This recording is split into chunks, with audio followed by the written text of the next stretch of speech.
Welcome to our channel. Today we how to withdraw 529 funds with Utah 529 plan step by step clearly. To withdraw funds from the Utah 529 plan, start by logging into your account on the Utah Educational Savings Plan website. Ensure you have your account credentials ready. Once logged in, navigate to the withdrawal section of your account dashboard. Review the options available for withdrawing funds.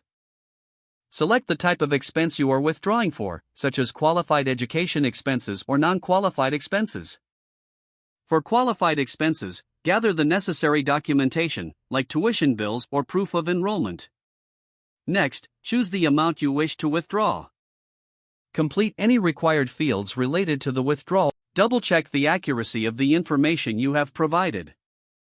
Submit your withdrawal request. You may receive a confirmation message indicating that your request is being processed.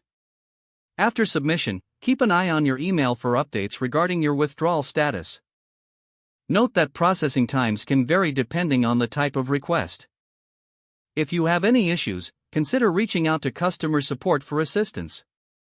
Ensure that you keep records of your withdrawals for tax purposes.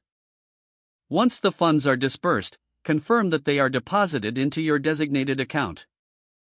Follow up and check if the funds align with the expected processing timeline.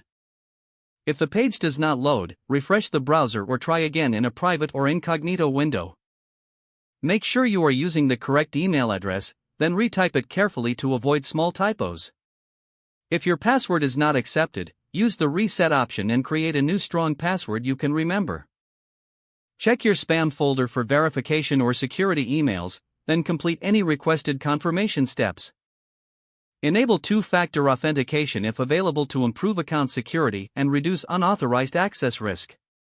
After signing in, review your profile details so your contact information and settings are accurate. If you see an error message, note it down and try again after restarting your device and internet connection. Log out when you finish, especially on shared devices, to keep your account and payment information secure. If the page does not load, refresh the browser or try again in a private or incognito window. Make sure you are using the correct email address, then retype it carefully to avoid small typos. If your password is not accepted, use the reset option and create a new strong password you can remember.